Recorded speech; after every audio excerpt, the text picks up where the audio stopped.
t'écoute. Il y a eu un coup d'État au Mali, coup d'État militaire qui n'aurait jamais dû être toléré. Jamais. Il fallait condamner beaucoup plus franchement ce qui se passait. Et on a bien vu l'influence russe. Parce que ce qui se passe là, au Mali, ce sont les Russes les services russes qui ont d'abord déstabilisé et qui ont promis au Mali une sécurité qu'ils ne leur aient pas donnée. Si le Mali devenait un État djihadiste, c'est la France, dans ce cas-là, qui risque de voir le Mali comme une base arrière. C'est pas simplement la France, d'ailleurs. C'est pas simplement la France. C'est l'ensemble d'abord du continent africain, parce qu'il y a tout le Sahel, Niger, Burkina Faso, etc., Sénégal.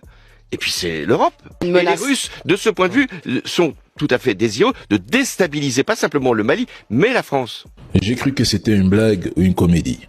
Le coup d'État du président Assimi Goïta n'aurait jamais dû être toléré.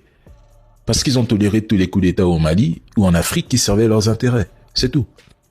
Il oublie qu'un des renversements de pouvoir les plus spectaculaires de la décennie, maquillé en révolution colorée Made in Occident, a eu lieu en Ukraine en 2014 pendant son propre mandat. Et la France l'a reconnu immédiatement comme légitime, car ce coup d'État servait leurs intérêts au détriment de ceux des Russes.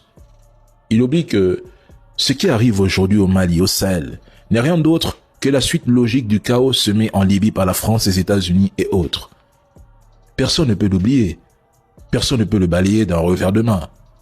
C'est l'erreur stratégique et politique de Paris, portée aussi bien par Sarkozy que par Hollande.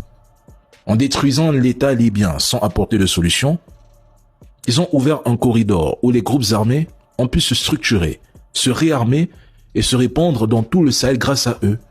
Dire que la Russie déstabilise le Mali et l'Ukraine en laissant croire qu'elle est la seule puissance étrangère impliquée est tout simplement amusant.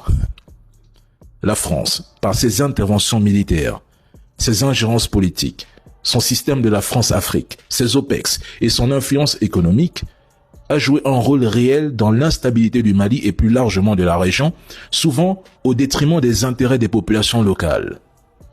Il oublie que les terreaux circulaient librement à Bamako, à Kati, hissaient leurs drapeaux sans être inquiétés, organisaient des défilés et chantaient leurs hymnes, construisaient même des biens à leur nom devant le peuple et entraient dans la capitale comme bon leur semblait.